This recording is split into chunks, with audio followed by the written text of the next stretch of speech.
Hey, welcome back.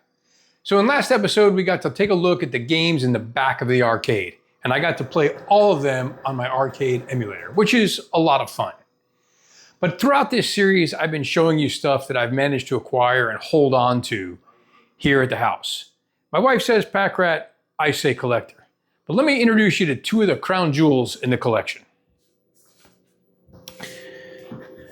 So this is Gaplus, or Galaga 3. Remember back in part 1 we talked about Galaxians? It laid the groundwork for the fixed shooter genre, but gameplay was simple. Move left and right, shoot, survive.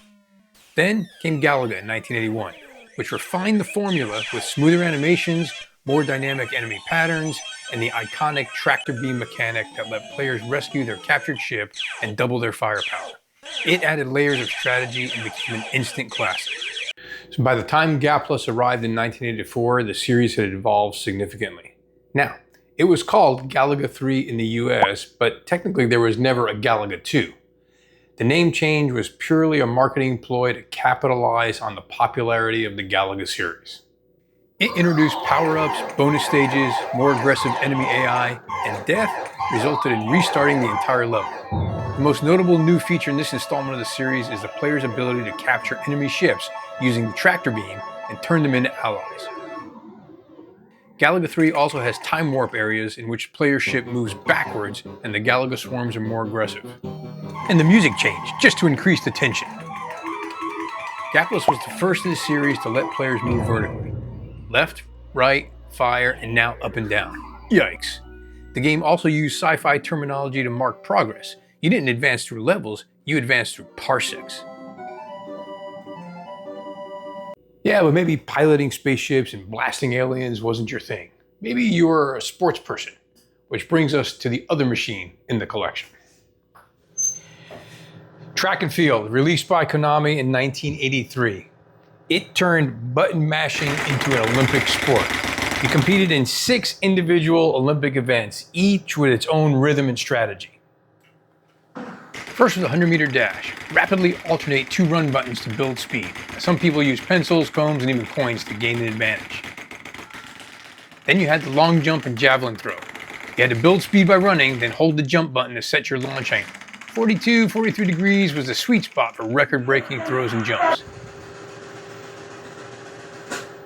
There were also some Easter eggs or hidden features in this game.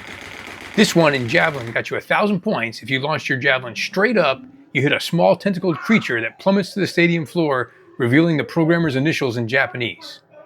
In the 110-meter hurdles, you had to simultaneously run and time your jumps with the action button or risk a faceplant. Next up was the hammer throw. One button started you to spin, then you release at just the right moment, and this one 45 degrees was about the best. Yep, still got the technique. And finally, the high jump. Hold the jump button to set your angle, then mash the run buttons midair to gain extra height. This event separated the amateurs from the true pros. And up to 4 players could compete, with qualifying scores determining progression, not just beating your buddy. It was one of the earliest arcade games to host global competitions, including a 1984 tournament with over 1 million participants. Emulators are great. They let you play any game that you want. But playing on the original hardware, that's kind of like stepping back in time. Sadly, arcades are fewer and far between, and machines like this are getting harder and harder to find. But no matter where I have a chance to play them, they always take me back. So whether you were dodging barrels in Donkey Kong, hopping traffic in Frogger, trying to remember which of Defender's 5 buttons launched a smart bomb, or mashing buttons like your life depended on it in Track and Field, the early 80s arcade scene was a glorious mix of sweat, reflexes, and neon-lit chaos. You had Pac-Man chasing ghosts, Mrs. Pac-Man showing him how it's done, and Centipede proving that bugs are only fun when you've got a trackball and caffeine. Cubert, the little dude who taught us that swearing in symbols was totally acceptable if you fell off a pyramid. And by the time Joust came along with knights riding flying ostriches, we didn't even blink. We just grabbed the joystick and said, let's go. And of course, Galaga, the game that made us believe in alien invasions and dual-wielding spaceships.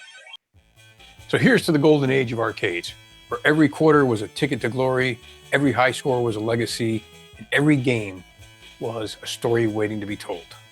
And until next time, keep your fingers limber, your reflexes sharp, and remember, in the great arcade of life, you want to insert coin to continue, press play to start, and have a blast. Thanks for watching. We'll see you next time.